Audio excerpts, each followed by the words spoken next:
జ్యోతి ఇక photo frame ని చూసి, అదేంటి ఆదిత్య, కుట్టి అమ్మ నాన్నని చూపిస్తా అని చెప్పి మా ఫోటోలు ఇందులో ఉన్నాయేంటి అని జ్యోతి ఆదిత్యతో అడుగుతూ ఉంటే, ఇక ఆదిత్య, అత్తయ్య గారు, ఆనంది అమ్మ నాన్న ఎవరో కాదు, ఆనంది కన్న అమ్మ నాన్న మీరే అనేసరికి ఒక్కసారిగా జ్యోతి, సూర్య, ఆనంది షాక్ అలానే చూస్తూ ఉంటారు.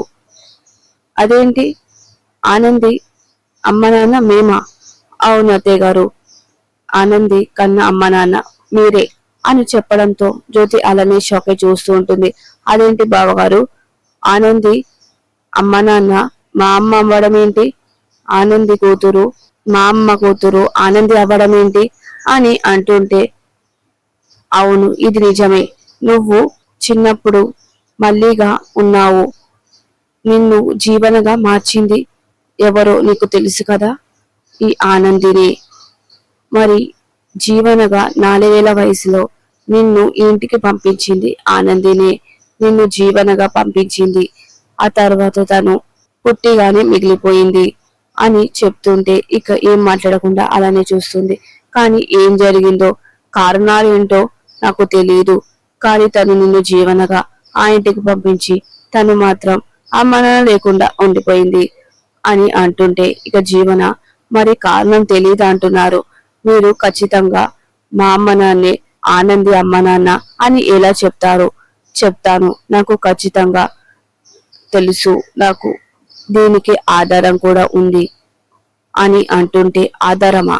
అవును ఆధారం కూడా ఉంది, ఏంటి ఆధారం అని జీవన అడుగుతుంటే, కర్పకం అని ఒకసారిగా ఆదిత్య చెప్పడంతో జ్యోతి, సూర్య, ఇందుమతి, కుట్టి షోకై అలానే చూస్తూ ఉంటారు. ఇక అందరు కూడా షోకై ఏదో తెలియనట్టుగా చూస్తూ ఉంటారు. కర్పకమా? కర్పకం నీకు తెలుసా ఆదిత్య అని జ్యోతి అడుగుతుంటే, తెలుసు అత్తయ్య గారు, మొన్న మేము హాస్పిటల్లో జాయిన్ చేసినప్పుడు కర్పకం ఆవిడే నాకు నిజాన్ని చెప్పింది. 4 ఏళ్ల వయసులో కర్పకం మీ కన్న కూతుర్ని ఎత్తుకుపోయింది, 4 ఏళ్ల వయసులో తన దగ్గరే ఉంచుకుంది. ఆ తర్వాత తను బిఆర్ఓలకి కుట్టిని అమ్మాలనుకుంది, కానీ కుట్టి అక్కడి నుంచి తప్పించుకుంది. ఆ తర్వాత కుట్టి జ్యోతిని చేరుకుందని తని అనుకుంది, కానీ కుట్టి మాత్రం జీవనగా కాకుండా వేరే అమ్మాయిని జీవనగా పంపించింది, తను మాత్రం అలానే అనాథగా ఉండిపోయింది అని చెప్తుంటే ఒకసారిగా జ్యోతి, సూర్య, ఇందుమతి అందరూ షాక్ అయి అలానే చూస్తూ ఉంటారు. ఇప్పుడు కుట్టి వేరుగా జీవన వేరుగా ఎలా ఉన్నారో నాకు అర్థం కావడం లేదు, కానీ నేను మాత్రం జీవనని కుట్టి అని తన అమ్మ దగ్గర చేరుకుందని నమ్మాను, కానీ తీరా చూస్తే తను మాత్రం పుట్టిగానే మిగిలిపోయింది అని చెప్పి మాయమైపోయింది అని ఆదిత్య చెప్పడంతో ఒక్కసారిగా అందరూ షాకే చూస్తూ ఉంటారు. అంటే బాబు, మా కూతురు లాయర్ అమ్మ బిడ్డనా అని సింహాజీ అడుగుతుంటే, అవును మామయ్య గారు, ఆనందియే జ్యోతి, సూర్య మామయ్యల కూతురు అని చెప్పడంతో అలానే షాకే చూస్తూ ఉంటారు. ఇక అది విన్న శశికాంత్, చూసావా సునందా, నేను ముందే చెప్పాను, మనం ముందే అనుకున్నాం కదా, జ్యోతి గారి లక్షణాలు జీవనంలో కంటే ఆనందిలోని మనకు ఎక్కువగా కనిపిస్తున్నాయని ఇప్పుడు అది నిజమైంది అని చెప్తుంటే ఇక అది విన్న జీవన, మీరు ఎన్నైనా చెప్పండి బావగారు, నేను మాత్రం ఇది నమ్మను అని అంటుంటే, నేను నమ్మిస్తాను, ఆనంది నిజం చెప్పు, నువ్వు ఎంతగానో పూజించే, దైవంగా పూజించే నీ శివయ్య మీద ఒట్టేసి చెప్పు, నేను చెప్పింది నిజమా అబద్ధమా అని చెప్పు ఆనంది అని అంటుంటే ఇక పద్మమ్మ, బిడ్డ చెప్పు బిడ్డ, ఏదుందో అది నిజం చెప్పు, ఈరోజు నువ్వు నిజం చెప్పాల్సిందే, నువ్వు నిజం చెప్తే కొంతమంది నోర్లు మూతబడతాయి అని ఇందుమతిని చూస్తూ పద్మమ్మ అంటూ ఉంటుంది. మరి కొంతమందికి కాలంలో భూకంపం వస్తుంది, కానీ నువ్వు మాత్రం నిజం చెప్పాల్సిందే, చెప్పు బిడ్డ, నిజం చెప్పు అని అంటుంటే ఇక ఆనంది ఏం మాట్లాడకుండా అలానే చూస్తూ ఉంటుంది. ఇక ఆదిత్య, చెప్పు ఆనంది, నీకు శివయ్య మీద భక్తి నిజమైతే నువ్వు శివయ్యని నమ్ముతున్నావు అని నేను నమ్మాలంటే నువ్వు శివయ్య ఎంతో దైవంగా పూజిస్తున్న శివయ్య మీద ఒట్టేసి నిజం చెప్పు ఆనంది అని అంటుంటే ఇక అలానే ఆనంది సరే అన్నట్టుగా చెప్పాలి అన్నట్టుగా చూస్తూ ఉంటుంది. అవును, నిజమే, ఇది అబద్ధం కాదు, నిజమే. నాకు శివయ్య మీద ఉన్న భక్తి నిజమే. చిన్నప్పటి నుంచి ఏ తోడి లేని నాకు శివయ్యే నాకు దగ్గరయ్యాడు. శివయ్యే నాకు అండగా నిలిచాడు. అలాంటి శివయ్య మీద ఒట్టేసి నేను చెప్తున్నాను. ఆదిత్య గారు చెప్పింది అబద్ధం కాదు, అంతా నిజమే. నేనే అసలైన జీవనాన్ని, నేనే ఇంటికి వారసురాల్ని అని చెప్పడంతో ఒక్కసారిగా జ్యోతి, సూర్య, ఇందుమతి, జీవన అందరూ షాక్. అలానే ఆనంది వైపు చూస్తూ ఉంటారు. ఏంటి ఆనంది, నువ్వే నా కూతురువా అని అంటుంటే అవునమ్మా, నేనే నీ కూతుర్ని. ఇన్నాళ్ళు నీకు దూరంగా ఉన్నాను. నువ్వే నా కన్న తల్లివమ్మా జ్యోతమ్మ, నువ్వే నా కన్న తల్లివి అని అంటుంటే ఇక ఆదిత్య ఆనందపడుతూ అలానే చూస్తూ ఉంటాడు. ఆనంది, ఇన్నాళ్ళుగా దాచుకున్న బాధంతా ఇప్పుడు ప్రేమగా మలుచుకో. ఇన్ని రోజులు నువ్వు జ్యోతి అత్తయ్య గారిని జ్యోతమ్మ అని పిలిచావు, కానీ ఇప్పుడు నీ గుండెల్లో ఉన్న బాధంతా ప్రేమ రూపంలో బయటికి తీయి. నువ్వు జ్యోతి అత్తయ్య గారిని అమ్మ అని పిలుచు. ఈ పుట్టినరోజు కానుక నీకు నేను ఇస్తున్న కానుక, మీ అమ్మని అమ్మాని పిలువు ఆనంది అని అంటుంటే ఇక ఆనంది ఆనందపడుతూ అమ్మ అని పిలుస్తూ ఉంటుంది. కుట్టి, నువ్వు నా కూతురువా, నువ్వు నా కన్న కూతురువా అని చెప్పి ఒక్కసారిగా ఆనంద బాష్పాలతో ఇక జ్యోతి కుట్టిని ఆక్ చేసుకుంటూ ఉంటుంది. ఇక ఇద్దరు ఆనందపడుతూ ఆక్ చేసుకుంటూ ఉంటారు. ఇక సూర్య కూడా ఆనంది దగ్గరికి వచ్చి కుట్టి, నువ్వు నా కూతురువా అని చెప్పి అంటుంటే నాన్న అని చెప్పి ఇక సూర్యని కూడా ఆనంది ఆక్ చేసుకుంటూ ఉంటుంది. ఇక ఆదిత్య ఆనంది దగ్గరికి వచ్చి జ్యోతి అత్తయ్య గారు, ఈరోజు నేను అమ్మ పుట్టినరోజు ఎందుకు అన్నానో తెలుసా? మీ కూతురు పుట్టినరోజు కాబట్టి నేను మీ కూతుర్ని కానుకగా ఇస్తున్నాను. ఇప్పుడు కేక్ కట్ చేద్దాం ఆనంది, ఇప్పుడు మీ అమ్మ నాన్నతో కేక్ కట్ చేయి అని చెప్పి అంటుంటే ఇక ముగ్గురు అలానే ఆనందపడుతూ చూస్తూ ఉంటారు. ఇక ఆదిత్య ఒక దగ్గర నిల్చొని ఇదంతా కలకంటూ ఉంటాడు. ఇక ఆనంది ఆదిత్య దగ్గరికి వచ్చి ఆదిత్య గారు, ఆదిత్య గారు అని పిలుస్తూ ఉంటుంది. ఒక్కొక్కసారిగా ఆదిత్య కళలోంచి మెలకువగా వచ్చి ఏంటి ఆనంది, మీరు ఏదో ఆలోచిస్తున్నట్టున్నారు అని ఆనంది అంటుంటే అది ఏం లేదు, ఇప్పుడు నేను కల కన్నానా? జ్యోతాతయ్య గారు, సూర్యన్ మామయ్య గారు వచ్చినట్టు, నేను నిజం చెప్పినట్టు ఇదంతా కలనా, నేను నిజం అనుకున్నాను అని మనసులో అనుకుంటూ ఉంటాడు. జ్యోతత్తయ్య గారు రాలేదా అని ఆనందిని అడుగుతుంటే వాళ్ళు మధ్యలో ఏదో పని ఉండి ఆగిపోయారంట, నాయన చెప్పాడు అని ఆనంది అంటుంటే అవునా అని చెప్పి అంటుంటే మీరు ఏదో ఆలోచిస్తున్నట్టున్నారు, నాకు అర్థమైంది. అది మీరు నాకు అన్న అమ్మ నాన్న గురించి చెప్పాలని అనుకుంటున్నారు, నాకు అర్థమైంది. అది గెస్ట్లు అందరూ వచ్చినట్టున్నారు, మనం రిసీవ్ చేసుకోవాలి అని ఆదిత్య వెంటనే అక్కడి నుంచి వెళ్ళిపోతూ ఉంటాడు. ఇక ఆనంది ఇప్పుడు సంతోషం ఒకవైపు, బాధ ఒకవైపు. మీరు మా అమ్మ నాన్న గురించి చెప్పాలనుకుంటున్నారు, కానీ నాకు భయంగా ఉంది, ఏం జరుగుతుందో ఏంటో అని చెప్పి భయంగా ఉంది అని ఆనంది అనుకుంటూ ఉంటుంది.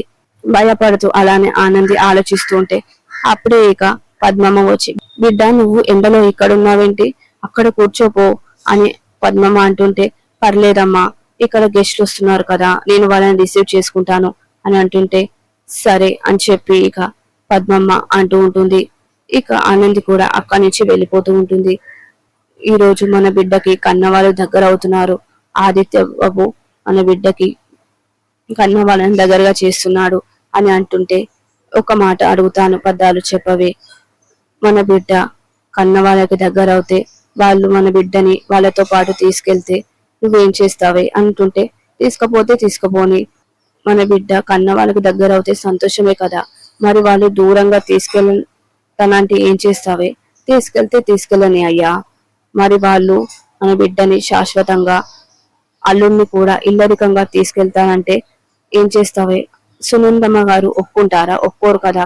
వాళ్ళు ఇన్ని రోజులు నేను నా బిడ్డకు దూరంగా ఉన్నాను, ఇప్పుడు ఒప్పిస్తారు, మరి అప్పుడేం చేస్తావే అని అంటుంటే, ఏం చేస్తాను, నా బిడ్డను చూడాలనిపిస్తుంది కాబట్టి ఎలాగని సరే వాళ్ళ ఇంటికి పోయి ఏదైనా పని ఉంటే అడుగుతాను, అక్కడే బిడ్డను చూసుకుంటూ పని చేస్తాను అని అంటుంటే, నీకు ఎంత ప్రేమి బిడ్డ అంటే, ఆయన మన బిడ్డ మనల్ని వదిలిపెట్టిపోదు, ఎల్లమ్మ తల్లి కోవెలిలాగా మన బిడ్డ మనసు చాలా మంచిది అని చెప్పి ఇక సింహాద్రి అంటుంటే, ఇక పద్మమ్మ అలానే ఆనందపడుతూ చూస్తూ ఉంటుంది. ఇక బర్త్డే అంతా సెలబ్రేట్ చేస్తూ ఉంటారు. ఇక అందరికి కూల్ డ్రింక్స్ అవి ఇస్తూ ఉంటారు. అప్పుడే ఇక అలేఖ్య ఆదిత్య వైపు అలానే చూస్తూ ఉంటుంది. ఆదిత్య గెస్ట్లందరితో మాట్లాడడం, అటు ఇటు తిరుగుతూ ఉంటే ఇక ఆదిత్య వైపు అలానే చూస్తూ ఉంటుంది. ఇక ఇదంతా చూసిన ఇందుమతి, అలానే చూస్తావా, చేసేదేమైనా ఉందా అని అంటుంటే, చేస్తాను అని అంటుంటే, ఏం చేస్తావు అని అంటూ ఉంటుంది జీవన. ఇక సీనుని చూస్తూ, ఇప్పుడు చూడు ఏం చేస్తాను, సీను అని గట్టిగా పిలుస్తూ ఉంటుంది. ఏంటి చిలకమ్మ, నాకు జ్యూస్ కావాలి, జ్యూస్ తెచ్చి అని అంటుంటే, సరే చిలకమ్మ నేను ఇప్పుడే తెస్తాను అని చెప్పి వెంటనే జ్యూస్ తేవడానికి సీను వెళ్తూ ఉంటే ఇక ఆనంది ఇదంతా చూసి, జ్యూస్ తేవడానికి కూడా సీనుని పిలవాలా, పోయి తెచ్చుకోవచ్చు కదా, మొగుణ్ణి పనివాడిలా చేస్తుంది అని ఆనంది మనసులో అనుకుంటూ ఉంటుంది. ఇక సీను వెంటనే జ్యూస్ తెచ్చి అలేఖకి ఇస్తూ ఉంటాడు.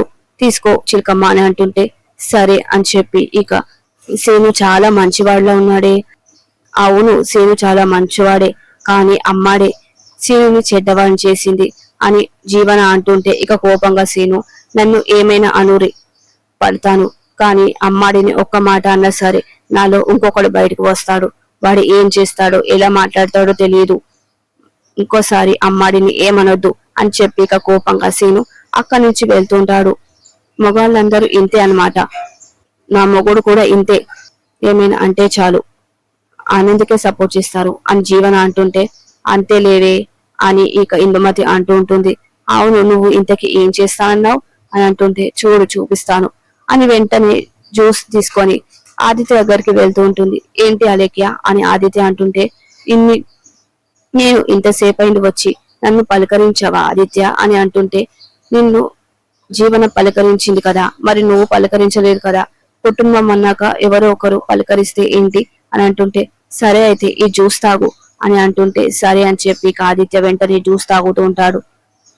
తాగి ఇక అలానే చూస్తూ ఉంటే, ఈ జ్యూస్ ఎలా ఉంది అని అలేకి అడుగుతూ ఉంటే, జ్యూస్ లాగానే ఉంది, ఏదైనా మార్పు కనిపించడం లేదా, మార్పు అంటే తీయగా ఉన్నట్టుంది, ఎందుకంటే నేను ఎంగిల్ చేశాను కాబట్టి.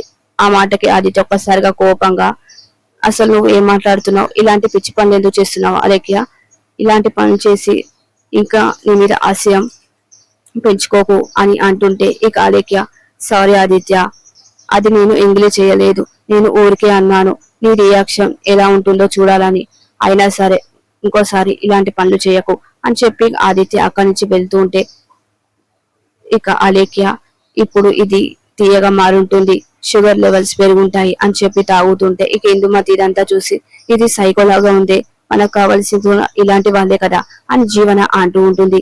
ఇక అంతా సందడిగా జరుగుతుంటే ఇక చైతన్య డీజేకి ఏదో ప్రాబ్లం వచ్చింది, సాంగ్ ప్లే చేస్తూ ఉంటాడు. అప్పుడే ఇక సూర్య నుంచి కాల్ వస్తూ ఉంటుంది. ఇదేంటి మామయ్య గారు కాల్ చేస్తున్నారు అని చెప్పి ఇక వెంటనే కాల్ లిఫ్ట్ చేస్తూ ఉంటారు. చైతన్య నేను చెప్పేది జాగ్రత్తగా విను అని సూర్య అంటుంటే, చెప్పండి మామయ్య గారు, మేము హాస్పిటల్లో ఉన్నాము, మాకు యాక్సిడెంట్ అయింది అని అంటుంటే, ఏంటి యాక్సిడెంట్ అయిందా అని ఒక్కసారిగా గట్టిగా చైతన్య అనడంతో ఇదంతా విన్న ఆనంది, ఏంటి అమ్మ నాన్నకి యాక్సిడెంట్ అయిందా అని దూరం నుంచి చూస్తూ ఉంటుంది. ఇప్పుడు మీరు ఎక్కడున్నారు, ఎలా ఉన్నారు అని అంటుంటే, డ్రైవింగ్ చేసింది మీ అత్తయ్య గారే, అత్తయ్య గారికి ఎలా ఉంది, నాకు ఏం వినిపించడం లేదు అని చైతన్య అంటుంటే, మీ అత్తయ్య గారికి సీరియస్ గా ఉందంట అని అంటుంటే అప్పుడే ఇక సిస్టర్ వస్తూ ఉంటుంది. డాక్టర్ గారిని మిమ్మల్ని పిలుస్తున్నారు అని చెప్పి, సరే చైతన్య నేను తర్వాత చేస్తాను, డాక్టర్ గారు పిలుస్తున్నారు అని చెప్పి ఇక సూర్య కాల్ కట్ చేస్తుంటారు. అమ్మయ్య గారు మామయ్య గారు అని అంటుంటే, ఇదేంటి అమ్మ నాన్నకి యాక్సిడెంట్ అయిందా అని చెప్పి ఇక వెంటనే ఆనంది చైతన్య దగ్గరికి వస్తూ ఉంటుంది. ఏంటి చైతన్య యాక్సిడెంట్ ఏంటి అని అంటుంటే, మామయ్య గారు ఫోన్ చేశారు, వాళ్ళు దారిలో వస్తుంటే యాక్సిడెంట్ అయిందంట, జ్యోతి అత్తయ్య గారి కారు నడిపాడంట, అత్తయ్యకి ఎలా ఉందంటే సీరియస్ గా ఉందని చెప్పారు. ఏంటి, సీరియస్ గా ఉందా అని అంటూ ఉంటుంది ఆనంది భయపడుతూ. ఇక మనసులో ఇదంతా నిజమైందనమాట. ఒక్కసారిగా పెద్ద గురుగారు చెప్పిన మాటలు గుర్తు చేసుకుంటూ ఉంటుంది. జ్యోతి బిడ్డగా పుట్టి దగ్గర అవుతే జ్యోతికి మరణగండ తప్పదు అనే విషయాన్ని గుర్తు చేసుకొని కుజార్ అమ్మ గండం ఎక్కడికి పోలేదు, అది ఇప్పుడు నిజమైంది అని చెప్పి ఇక వెంటనే అనుకుంటూ ఉంటుంది. ఇప్పుడు నేను హాస్పిటల్కి వెళ్తాను, ఈ విషయం ఎవరికి చెప్పకు చైతన్య, ఎవరైనా అడిగితే నేను ఫ్రెండ్ ని రిసీవ్ చేసుకోవడానికి వెళ్ళానని చెప్పు. సరే వందిన, నేను రావాలా? వద్దులే, నువ్వు ఇక్కడే ఉండు, నేను వెళ్తాను, నాకు మెసేజ్ చెయ్యి అని చెప్పి ఇక చైతన్య అంటుంటే సరే అని చెప్పి కంగారుగా ఆనంది వెళ్తూ ఉంటుంది. ఇక అక్కడ సూర్య డాక్టర్ తో మాట్లాడుతూ ఉంటాడు. అప్పుడే ఆనంది వస్తూ ఉంటుంది. మీరు ఎలాగైనా సరే నా భార్యని బతికించాలి అంటుంటే తను ఆల్మోస్ట్ డెత్ పాయింట్ లో ఉంది, బతకడం చాలా కష్టం, ఎంత డబ్బు ఖర్చైనా పర్వాలేదు డాక్టర్ గారు అని అంటుంటే అక్కడి నుంచి డాక్టర్ వెళ్తుంటే ఇక సూర్య డాక్టర్ వెంబటే వెళ్తూ ఉంటాడు. ఇదంతా విని ఆనంద్ ఒక్కసారిగా షాక్ అయి చూస్తూ ఉంటుంది. అమ్మ అమ్మ అని చెప్పి వెంటనే పరిగెత్తు ఉంటూ ఇక అక్కడనే ఉండిపోతుంది. అప్పుడే ఇక సిస్టర్ బయటికి వస్తూ ఉంటుంది.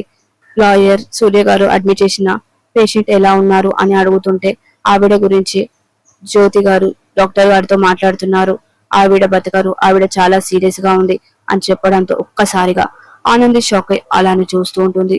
ఇదేంటి, అమ్మని నా చేతులారా నేనే చంపుకుంటున్నాను, ఆదిత్య గారు నిజం చెప్తుంటే నేను చెప్పొద్దు అని అడ్డుకోవాల్సింది, ఆదిత్య గారు ఇంకా నిజం చెప్పని లేదు, అయినా అమ్మకి పాలనగండం వచ్చింది, ఇప్పుడు నేను ఏం చేయాలి అని చెప్పి ఒక దగ్గర కూర్చొని ఏడుస్తూ బాధపడుతూ ఉంటుంది. ఇక చైతన్య కంగారు పడుతూ వదిన ఏంటి ఇంకా ఫోన్ చేయలేదు అని చెప్పి అటు ఇటు తిరుగుతూ ఉంటాడు. ఇక అప్పుడే ఒక దగ్గర నిల్చున్న చైతన్యని వెంటనే వెనుకాల నుంచి ఆదిత్య చేపట్టుకుంటుంటే ఎవరా అని చూసేసరికి ఏంట్రా నువ్వు ఇక్కడ ఉన్నావు, అందరూ అక్కడ ఉంటే ఏం లేదన్నయ్య అని అంటుంటే సరే అక్కడికి వెళ్దామని చెప్పి ఇక ఇద్దరు వెళ్తూ ఉంటారు. ఇక ప్రోమోలో బర్త్డే పార్టీ అంతా చేస్తుంటే ఒక దగ్గర పూర్ణిమ కూల్ డ్రింక్స్ అవి తీస్తూ ఉంటుంది. వెంటనే శశికాంత్ అటు ఇటు తిరుగుతూ పూర్ణిమని చూసి ఒకసారిగా పూర్ణిమ అని చెప్పి పూర్ణిమ దగ్గరికి వస్తూ ఉంటాడు. వెంటనే పూర్ణిమ దగ్గరకు వచ్చి పూర్ణిమ అని పిలుస్తూ ఉంటే పూర్ణిమ కూడా ఏవంటి మీరా అని చెప్పి అంటుంటుంది. పూర్ణిమ నువ్వు ఇక్కడ ఉన్నావా అని చెప్పి నా కోసం వచ్చావా అని అంటుంటే లేదు అని చెప్పి ఇద్దరు మాట్లాడుకుంటుంటే ఒక్కసారిగా సునంద వచ్చి ఇద్దరిని చూస్తూ ఉంటుంది. వెంటనే ఏవండి అని చెప్పి గట్టిగా ఆరుస్తూ ఉంటుంది. ఇక అది విన్న పూర్ణిమ షాక్ అలానే చూస్తూ ఉంటుంది. మరి ఏం జరగబోతుందో నెక్స్ట్ ఎపిసోడ్